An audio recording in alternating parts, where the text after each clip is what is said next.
Captain Jake Morrison sat in his command chair looking at the stars through the main screen. His ship, the UES Meridian, was on a simple mission to check out the Vega Nebula. The area was supposed to be safe space where no one owned anything. The peace treaty signed 12 years ago said so. Jake's crew was small but good. Lisa Kane handled the weapons. She was tough and never missed her target. Ryan Cooper was the best navigator Jake had ever seen. He could find his way through any star field. Sam Rodriguez kept the engines running smooth. The guy could fix anything with spare parts and prayer. The Meridian had been flying for 3 weeks without seeing another ship. Then the sensors started, beeping. "Captain, I'm picking up 3 ships coming our way," Ryan said from his station. His voice was calm, but Jake could hear the worry. "What kind of ships?" Jake asked. "Big ones. Zephyrian destroyers by the look of them." Jake felt his stomach drop. The Zephyrians were bad news. They had been taking over star systems for the past few years. Everyone knew they wanted more space for their empire. But this area was neutral. They had no right to be here. "Open a channel," Jake ordered. Amy Walsh, their communication officer, worked at her controls. "Channel open, Captain." "This is Captain Morrison of the Earth ship Meridian. You are in neutral space. Please state your business." The answer came back in a harsh alien voice. "Human ship, you do not belong here. Leave now, or be destroyed." Jake looked at his crew. They were all watching him, waiting for his orders. "We have every right to be here under the Galactic Accord. This is neutral space."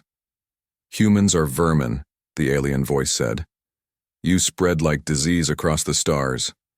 We will clean you out." The communication cut off. Jake could see the 3 alien ships getting closer on the screen. They were huge, each one twice the size of the Meridian. Their hulls were dark gray with sharp edges. Weapon ports glowed red along their sides. "Ryan, set course away from here. Best speed," Jake ordered. "Already on it, Captain. But they're faster than us." Sam's voice came over the intercom from the engine room. "Captain, I can give you more power, but the engines are already running hot." "Do what you can, Sam." The Meridian turned and started moving away from the alien ships. But they were gaining fast. Jake watched the distance between them getting smaller. He had hoped they would let one small human ship go. He was wrong. "Incoming." "Missiles," Lisa called out. 3 of them. "Evasive action," Jake ordered. Ryan pushed the ship into a sharp turn. The missiles missed, exploding in bright flashes behind them. But more were coming. "They're not trying to scare us away," Lisa said. "They want us dead." The next missiles hit. The ship shook hard. Lights flickered. Alarms started ringing everywhere. "Hull breach on deck 3, Amy reported. "Emergency doors are sealed." Another hit. This time the lights went out for a few seconds before emergency power kicked in. The ship felt different, like something important had broken. Sam's voice came through the speakers, but it was hard to hear over the noise. "Captain, the main engine is damaged, we're losing power, and the reactor is acting up." "How bad is it?" Jake asked. "Bad. If the reactor goes, we all go with it." Jake looked at the screen. The alien ships were getting closer. He could see their weapons charging up for another attack. His ship was hurt and couldn't run anymore. His crew was in danger. "Lisa, do we have any weapons left?" "Just the main plasma cannon." "But Captain, if we fire on them..." "I know what it means," Jake said, quietly. For 12 years, humans and Zephyrians had avoided war.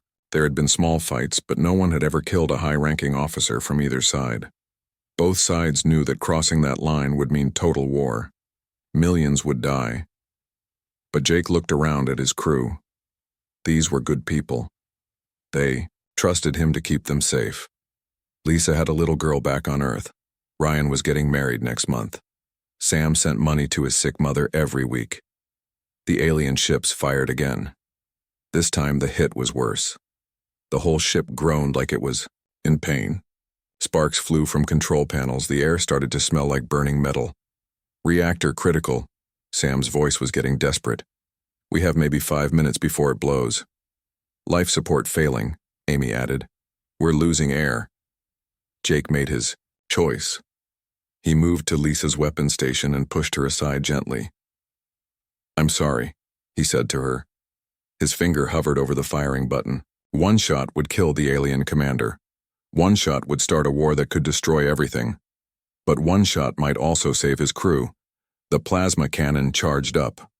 On the screen, Jake could see the lead alien ship. Its bridge was a bright spot in the dark hull. The Zephyrian commander was in there, probably watching the human ship die. Jake pressed the button. The bright blue beam shot across space and hit the alien ship right in the bridge.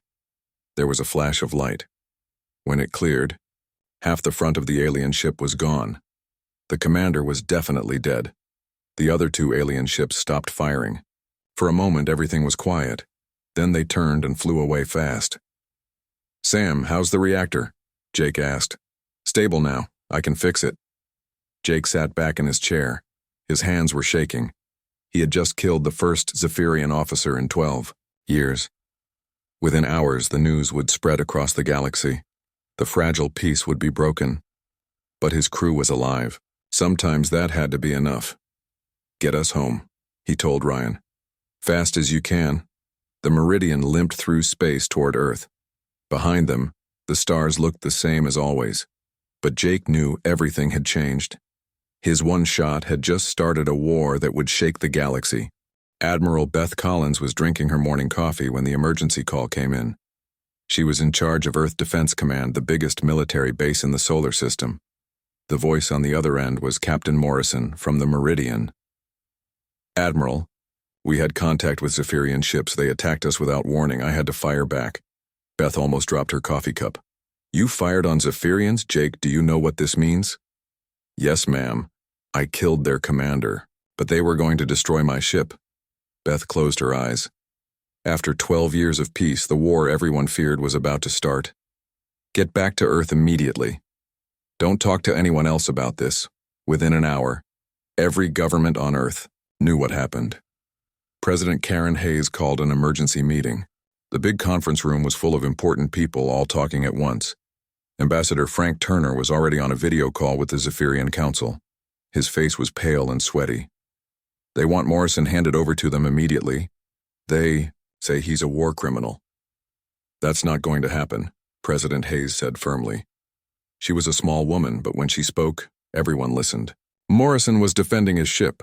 We don't give up our people." General Paul Miller slammed his hand on the table. "Morrison should face a court-martial. His actions were reckless. Now we might have a war because of one trigger-happy captain. He saved his crew," Admiral Collins said. "What would you have done?" The argument went on for hours.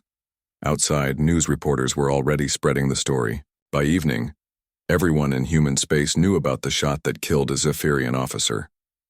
The reaction was swift. Within 2 days, Zephyrian battle fleets started moving toward human colonies. Their ships were bigger and more powerful than anything humans had. Fear spread through every human settlement beyond Earth. Colonel Mike Roberts was on New Austin Colony when the first attack came. He was in charge of the small military base there. Most of his soldiers were young and had never seen real combat. "Colonel, we're picking up incoming ships," his radar operator said. "Lots of them." Mike looked at the screen. 20 Zephyrian warships were heading straight for the colony. He had only 3 small defense ships and 100 soldiers. "Get on the radio," he told his communication officer. "Tell all civilian ships to start evacuating immediately." The evacuation began, but it was too slow. Families with children, elderly people, everyone trying to get on ships at the same time. There weren't enough transport vessels for everyone. The Zephyrian ships arrived and started firing immediately. They targeted the civilian evacuation ships first. Mike watched in horror as a transport full of families exploded in a ball of fire. "Those were civilians," his weapons officer said in shock. "Not to them," Mike replied grimly. "To them, we're all the enemy now." Mike's 3 defense ships fought bravely, but they were no match for the alien fleet. One by one, they were destroyed. The Zephyrians showed no mercy.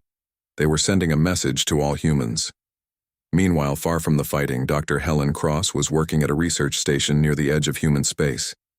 She was a scientist who studied alien communications. Her job was to listen to radio signals from other species. That week, she picked up something interesting: Zephyrian military communications that weren't coded properly. As she translated them, her blood ran cold. The messages were old, from months before Morrison's shot. They talked about plans to attack human colonies. The Zephyrians had been planning war for a long time. They were just looking for an excuse. Helen sent her findings to Earth immediately. The evidence was clear. Morrison's shot didn't start the war. It just gave the Zephyrians the excuse they were waiting for. Back on Earth, Morrison faced a military court. The trial was broadcast live across human space. General Miller wanted him punished. Captain Morrison acted without thinking, Miller said to the judges.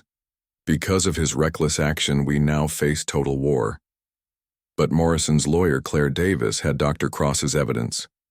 She showed the court the intercepted messages. The Zephyrians had been planning to attack no matter what. Client saved his crew, she told the court. The Zephyrians attacked first. They fired on a peaceful exploration ship in neutral space. Captain Morrison had every right to defend himself. The court cleared Morrison of all charges, but he didn't feel like celebrating. He knew that his shot, even if justified, had changed everything. Millions of people would die because of what happened in those few seconds. 3 weeks after the incident, the Zephyrian Empire sent an official message to Earth. President Hayes read it to the world. Humanity has 30 days to evacuate all colonies beyond the Sol system. Any humans found outside Earth space after that time will be considered enemies and destroyed. The president's response was broadcast across the galaxy. We will not abandon our people.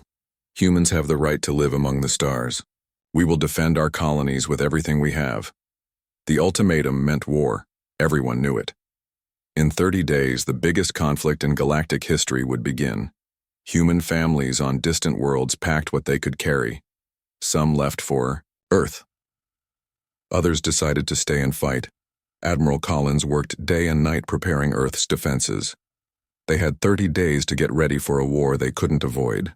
She called Morrison to her office.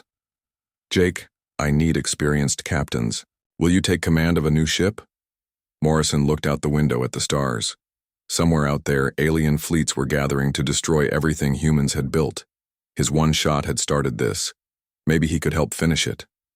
Yes, ma'am, he said. I'll do whatever you need. The countdown to war had begun. The 30 days passed quickly. When the deadline arrived, President Hayes gave a short speech to the galaxy. We will not run. We will not hide. We will fight for our right to exist among the stars. The Zephyrian response came immediately. At dawn on day 31, 12 human colonies were attacked at the same time. The war had begun. Admiral Collins stood in the command center watching reports come in from across human space. Red lights flashed on the big map showing colony after colony under attack. The aliens had planned this perfectly. Get me all our ship captains, she ordered. We're going to war. Captain Morrison stood on the bridge of his new ship, the UES Defiance. It was the biggest warship humans had ever built, rushed into service, just for this war. His old crew from the Meridian had volunteered to serve with him again. Captain, we're receiving distress calls from Haven Point Colony, Lisa Kane reported. She was now his weapons officer on the Defiance. Set course for Haven Point. Maximum speed, Morrison ordered. But they were too late for many colonies. The agricultural world of New Dakota was under attack by a full Zephyrian invasion fleet. Commander Tony Blake had only 3 old destroyers to defend the planet. Tony was a smart officer who had studied alien tactics for years. He knew he couldn't win a straight fight, but he could buy time for civilians to escape. All ships follow my lead, he told his small fleet. We're going to hit them hard and fast, then run. The 3 human ships attacked the much larger alien fleet from 3 directions. They fired all their missiles at once, then scattered before the aliens could respond. Several Zephyrian ships were damaged, but Tony's ships took heavy damage too. Sir, the civilians need more time. His communication officer reported. The evacuation ships are still loading families. Tony looked at his battle display. His ships were falling apart, but there were still thousands of people on the planet. "We keep fighting," he said simply. The second attack was worse. Tony's flagship was hit by multiple plasma beams. Half his crew was killed instantly. The other two ships were burning wrecks, but they kept fighting. "Commander, we have to retreat," his first officer said. "We've done all we can." "No," Tony replied, blood running down his face from a head wound. "Those are our people down there." He ordered his dying ship to ram the lead Zephyrian vessel. The collision destroyed both ships, but it gave the evacuation fleet enough time to escape. Tony Blake died, saving 10,000 civilians. News of Blake's sacrifice spread quickly through human space. He became the first hero of the war, but there would be many more before it was over. The Zephyrians were stronger than humans had expected. Their ships had better weapons and stronger shields, but they had underestimated human determination and creativity. Sam Rodriguez, now chief engineer on the Defiance, worked day and night in his workshop. He was trying to find a way to beat the alien technology. "Their plasma cannons are more powerful than ours," he explained to Morrison, "but I think I can modify our shields to absorb some of the energy and redirect it." It was dangerous work. The first test almost destroyed the ship, but Sam kept trying, making small improvements each time.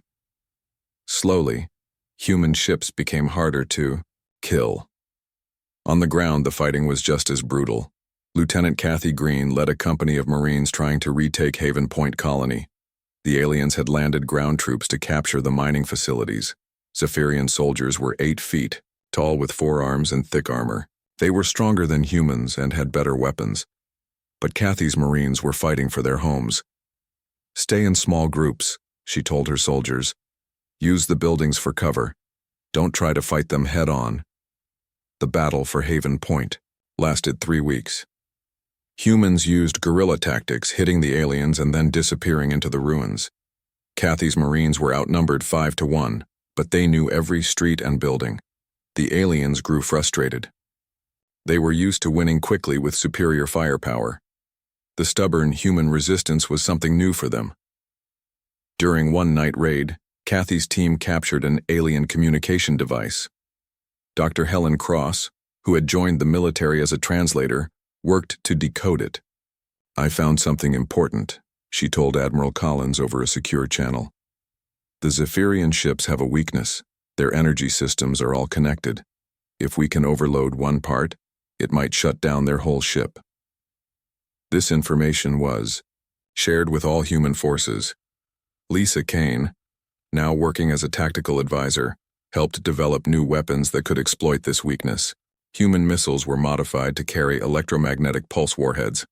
The first test came during a battle near Jupiter. Morrison's task force faced 6 Zephyrian cruisers. When the new missiles hit, 3 of the alien ships went dark immediately. "It works," Lisa reported excitedly. "Their ships are shutting down."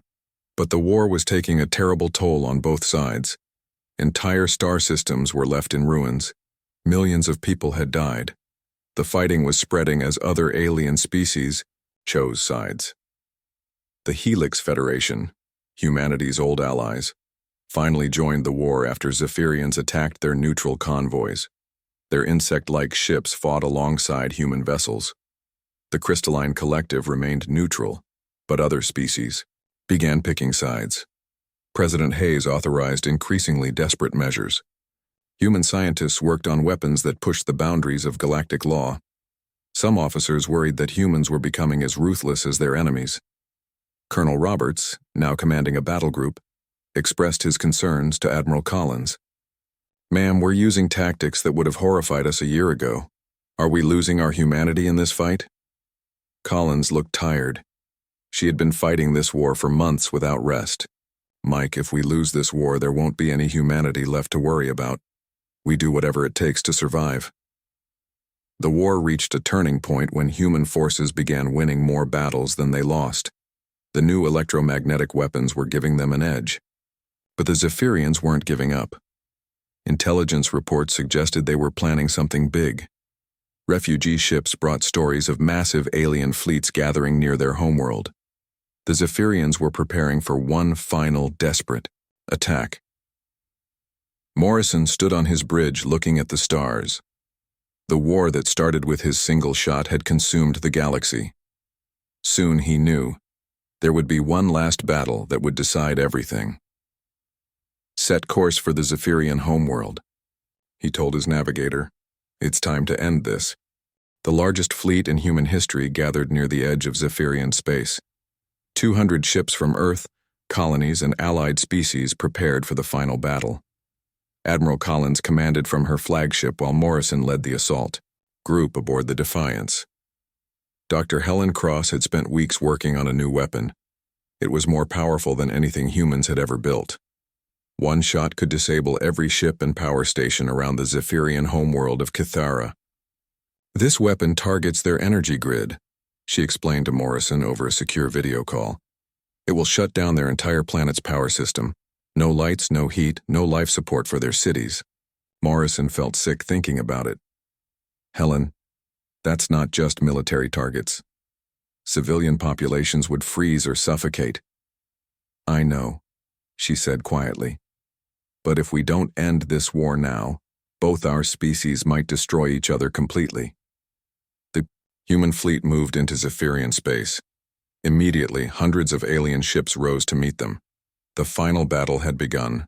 The space around Kithara lit up with weapons fire. Human ships used their new electromagnetic weapons while Zephyrians responded with plasma cannons and particle beams. Ships on both sides exploded in brilliant flashes. Commander Julie Stone, now Morrison's first officer on the Defiance, coordinated the attack. She had joined them after her own ship was destroyed earlier in the war. "Captain, we're taking heavy fire," she reported. "The aliens are throwing everything they have at us." "Stay on course," Morrison ordered. "We need to get close, enough to use Helen's weapon." The battle was fierce. Human ships fought with desperate courage, knowing this was their last chance. The Zephyrians defended their homeworld with equal determination. Neither side was willing to give up. Sam Rodriguez worked frantically in the engine room, keeping the Defiance running despite multiple hits. "Captain, we've lost main power. Running on emergency systems only. How long can you keep us going?" Morrison asked. "Maybe an hour if we're lucky." Around them, the battle raged. Admiral Collins' flagship was hit by 3 plasma beams and started spinning out of control. A human cruiser rammed an alien battleship, destroying both vessels. The space around the planet was filled with debris and wreckage. "Captain, we're in range," Lisa Kane announced from the weapons station. "The planet killer weapon is ready to fire." Morrison stared at the planet on his main screen. He could see the lights of cities across its surface. Billions of Zephyrians lived down there. Most were civilians who had nothing to do with the war. "Sir, what are your orders?" Julie asked. Morrison thought about everything that had led to this moment. His shot that started the war. Commander Blake's sacrifice. The Marines who died fighting on Haven Point. All the human colonies that had been destroyed. But he also thought about the Zephyrian families in those cities below. Children who would die if he fired. Parents who just wanted to live in peace. "Can we target just their military installations?" he asked Dr. Cross. Her image on the screen shook her head. "The weapon isn't that precise. It's all or nothing." "Captain, their defense fleet is regrouping," Julie warned. "Julie, we need to fire now or retreat." Morrison's finger hovered over the firing button.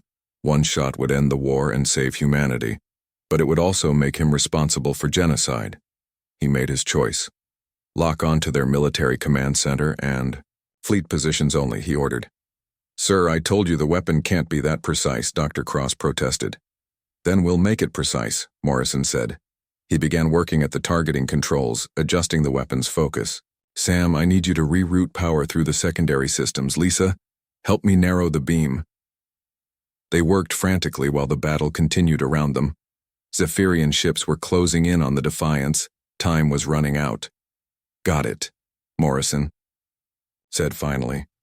"The beam is focused on military targets only. Most of the civilian areas should be safe." He fired. The weapon shot out from the Defiance like a lance of pure energy.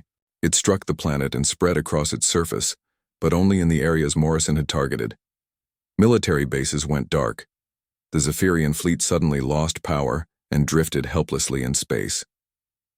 The alien homeworld's defenses were gone, but the cities still had lights.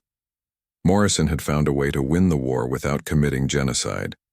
The Zephyrian ships that could still fight began surrendering. Their communications came through in broken English. "We yield. No more fighting. We yield." Admiral Collins's voice came over the radio from her damaged flagship. "All human ships cease fire. The enemy is surrendering." The war was over. In the months that followed, peace negotiations began on a neutral station. The Zephyrian government had been completely destroyed by Morrison's shot, but moderate leaders emerged who wanted to end the fighting. Morrison found himself testifying before a galactic tribunal about the war. Some species wanted to punish humanity for the destruction. Others praised them for showing mercy at the end. "Captain Morrison," the chief judge asked, "why did you choose to limit your final attack? You could have ended Zephyrian resistance completely." Morrison thought for a moment. "Because winning a war by becoming monsters isn't really winning. We fought to survive, not to become killers." The tribunal eventually ruled that both sides had committed crimes during the war, but that the Zephyrians had started the conflict. With their unprovoked attacks, a new peace treaty was signed, but everyone knew it was fragile.